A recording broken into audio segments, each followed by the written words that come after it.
नमस्कार मंडळी. तर मी आता जरा इथे वाऱ्याला बाहेर फेऱ्या मारत होते, तर मला हे आमचं सीताफळचं झाड दिसलं. बरेच दिवस झाले ह्या सीताफळच्या झाडाकडे काय माझं लक्ष नव्हतं. तर हे बघा आमची सीताफळ किती लागली आहेत ती. तर म्हटलं तुम्हाला दाखवावी आणि माझी इतर झाडंसुद्धा तुम्हाला दाखवते. चला तर झाडं बघूया. तर मंडळी ही बघा सीताफळं लागली आहेत. ती सीताफळं जून झालेली कशी ओळखावी हे मला कमेंटमध्ये सांगा. कारण मी 2-3 सीताफळं काढलेली, ती जून झाली नव्हती आणि काळी पडली. त्यामुळे मला जून झालेली सीताफळं सांगा. तरी बघा हे आमचं छोटंसं कडीपत्त्याचं झाड आहे. त्याला मी जरा आता घातलं आहे, त्यामुळे जरा मला पालवी फुटली आहे. इथे एक कडीपत्त्याचं झाड, हे गावठी गुलाब आहे. त्यालासुद्धा फुलं येतात कधी कधी. अजून हे छोटं सीताफळचं झाड आहे.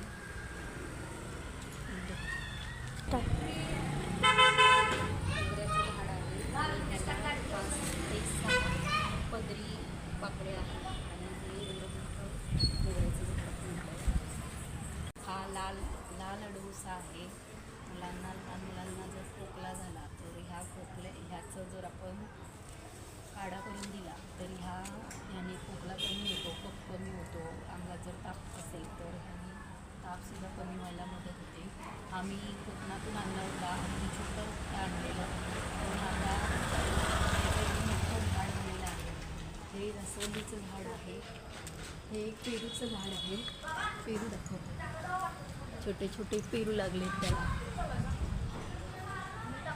हे टोमॅटोच्या बिया घातलेल्या. हे टोमॅटोचं झाड आहे. त्याला पण आता टोमॅटो लागतील, बघू कधी लागते. हे मी हळदीच्या कांडी आणलेली आणि हळद रुजत घातलेली. हे हळदीची पानं आलेली आहेत. ही आपण चहामध्ये किंवा मोदक करते वेळी आपण हळदीची पानं घालू शकतो. आणि हा एक मोगरा मी गेल्या वर्षी लावला होता. हे मी बांधून ठेवलं आहे. आमच्याकडची छोटी छोटी मुलं कळी काढून टाकतात म्हणून. आणि हा एक छोटा मोगरा आहे.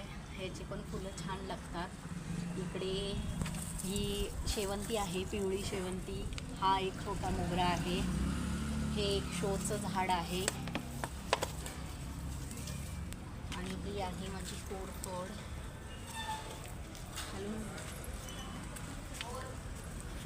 ही आहे तुळस. ही हल्लीच लावली आहे. तुळस माझ्याकडे तशी जगत नाही. हे आहे ब्रह्मकमळ. हे कधी मोठं होणार आहे काय माहिती. त्याला खत घालून दमले मी, कारण हे झाड ह्याची ताकद घेते ओढून, त्यामुळे हे वाढत नाही आहे. आहेत माझ्याजवळ झाडं, तर कशी वाटतात तुम्हाला आणि कमेंटमध्ये सांगायला विसरू नका. बाय.